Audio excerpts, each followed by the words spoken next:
or douce? Sweet, douce.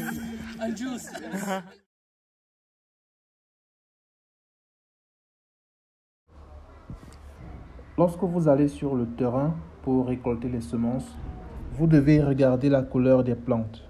L'idée est d'identifier les plantes qui sont attaquées par les virus et celles qui sont saines. Ici, sur cette plante, on peut voir des points violets. C'est une indication claire qu'elle est déjà infectée par un virus.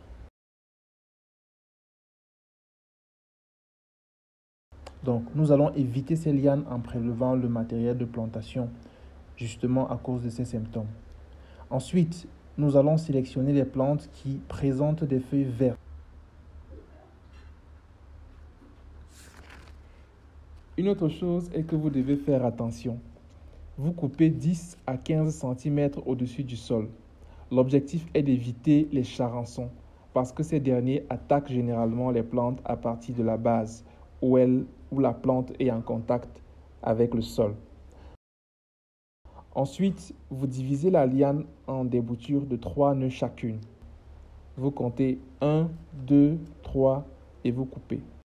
Voici comment nous obtenons nos boutures que nous allons maintenant ensemencer sur le lit des semis. Vous devez faire très attention lors du planting de ces boutures. Parce que quelquefois, lorsque vous commandez des semences chez un semencier, les boutures peuvent arriver sans feuilles.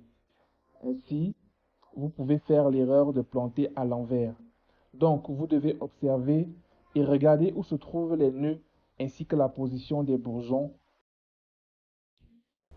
Nous avons dit que la parcelle devrait mesurer 1,2 m.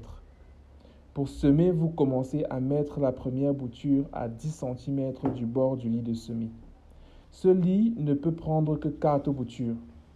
Vous le faites pour ce côté du lit de semis et vous le faites également à l'autre bout du lit de semis pour avoir des lignes droites. Après avoir semé, il est très important d'avoir des étiquettes pour présenter le nom de la variété et la date de semis. Vos étiquettes doivent être imperméables à l'eau. Vous pouvez utiliser du papier laminé ou juste une pancarte. L'étape suivante consiste au suivi régulier. Ceci inclut la gestion de l'eau, l'irrigation.